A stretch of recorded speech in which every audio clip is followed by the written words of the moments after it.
Hey guys, what's up? How's it going? So, first things first, last week I made a video called How to Solo Olm at any level with any gear and no experience.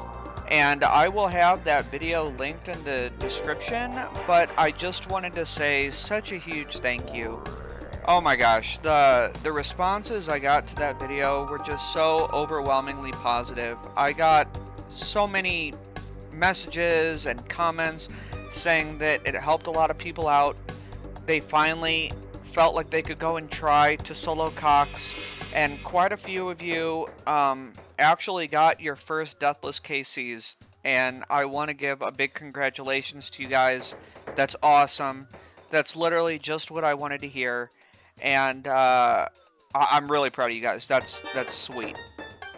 But one of the major questions or concerns that I had with that video was that when I was doing the 3-0 mage method, the mage hand method, sometimes I would splash from the right side and I would run left. And sometimes I would start to run left and maybe I'd kind of double back on myself and run the other way, and people got confused. Why is he doing that? Why does he sometimes run left? Why does he turn around and go the other way sometimes? And I didn't go very in depth in that video as to why I decided to do those things, but that's what this video is for. So I'd like to do a more in-depth look at how the Olm head mechanics work, and specifically how to 3-0. So if you're just getting into Cox, if this is pretty new for you, you might have noticed a lot of weird terminology being thrown around, like 3-0 Olm, or 4-1 Olm, 3-1 Olm. It's really weird terminology if you've never heard it before. But what it basically means, especially with respect to 3-0, means that you will get in the 3-0 cycle, you're gonna hit Olm 3 times, and he hits you 0 times. That's what 3-0 means, 3-0. So it's really cool, because once you get it down, you hit Olm over and over again 3 times, and he doesn't hit you. And then you hit him 3 more times, and he doesn't hit you. And it's great, because you take no damage from Olm during the 3-0 method once you get it down. And I'd like to go a little more in depth with that. So there's going to be a little repeat information from the last video, which I will have linked in the description, but I have some timestamps. So you can just skip forward to that if you don't want to hear the basic rundown on like the plugins and whatnot again. But speaking of plugins, I'm using 2.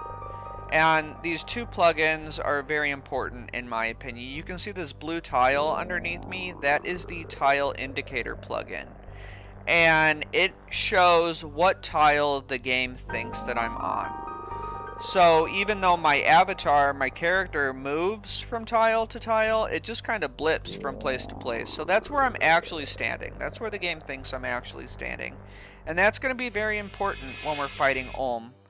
The second plugin that I'm using is this little blue ticker that I have above my head, and this is called the Visual Metronome plugin, and I have it set to 4 ticks. So this will be counting ticks for me throughout the fight, and the reason 4 is important is because Olm attacks on a 4-tick cycle, and we are also using a 4-tick mage weapon. I'm using the Sang Staff. You can use a Trident of the Seas. You can use a Trident of the Swamp. I think you can even use that new Warped Scepter, but I'm not very familiar with it. But as long as the weapon is 4-tick, this method will work. And it must be on accurate. It cannot be on long range. It has to be on accurate for the method to work. Otherwise, you'll never be able to get in sync correctly.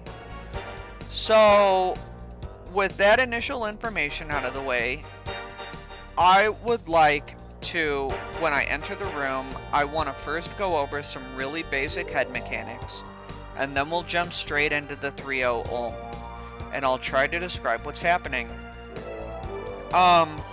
You're probably wondering, why in the world are you wearing melee gear? Why are you wearing Torba? The reason is because I want to splash. I want to be able to show you guys what happens when I do splash. Which I'm obviously going to be doing plenty of that if I'm wearing melee gear. I do have this ancestral top for when I don't want to splash, but I'd like to show what happens when I'm splashing.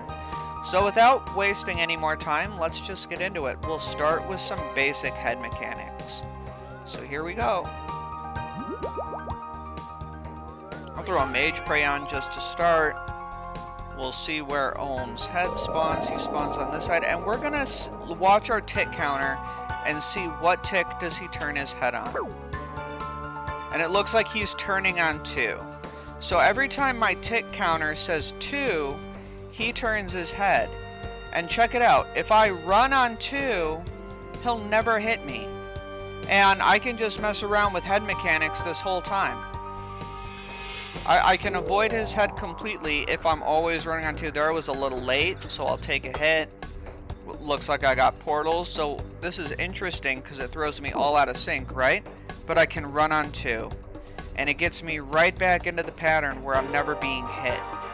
And this is going to be extremely important when we're thinking about the 3-1 method. So let me drink a stamina real quick, so I don't run out of run energy. I'll just drink a second one because I got plenty.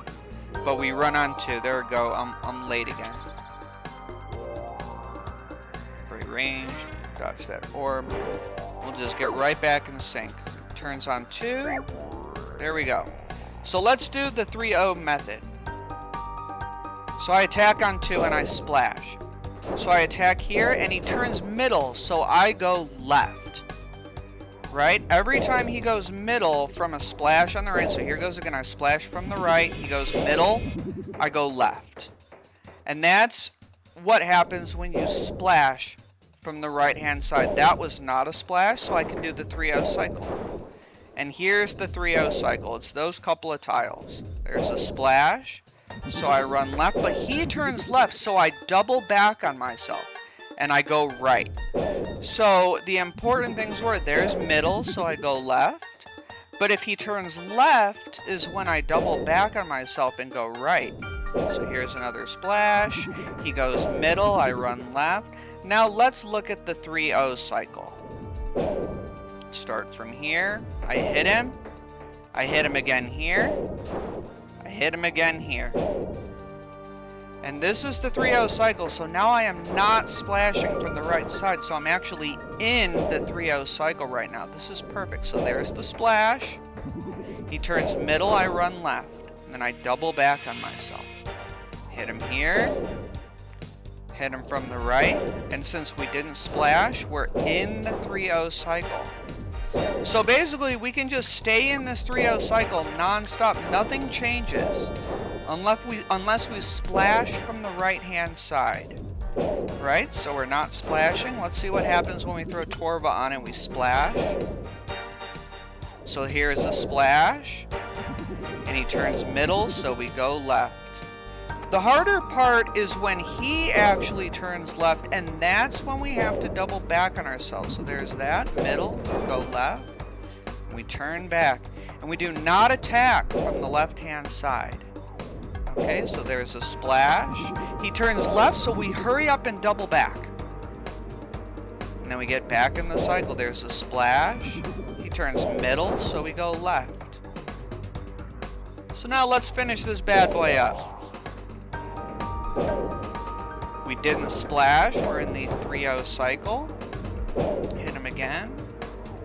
Didn't splash. We stay in the 3-0 cycle. So you can see it's actually pretty simple. We just stay in the 3-0 cycle unless we splash from the right-hand side like we did right now. So let's see what happens. He turns left, so we double back on ourselves. Right? And then we get back in the 3-0 cycle. And the mage hand is down. So we can just continue on with some head mechanics. Dodging the head, never taking any damage, except my stamina is going to run out. Got that up just in time. But basically, that is the 3-0 mage hand. So once we're in the 3-0 cycle and we are not splashing from this tile, this right side tile, we can just continue on with the 3-0 cycle. The only time things change is when we do splash from this tile. And as I just described, we have to watch his head. It depends on if his head turns middle or if his head turns left. So we can rewind the video, see what happened when those splashes occurred, see what his head did, and how we reacted when his head reacted. Alright? So we have to pay close attention to the head. It's a very easy method when you're in your full mage gear and you're not splashing that much. You're in the 3-0 method pretty much non-stop. But if you splash from this right side tile right there, you have to pay attention to his head because that's going to dictate what you do next. So I hope this video helped. I hope you can see how the head spins on certain ticks and how it can be manipulated. And I hope for everyone that had questions that this helped answer them. Again, congratulations to all you guys that got your first Deathless KC. I'm really proud of you. And here's to many perps. Go get that T-Bow, boys. Nice job.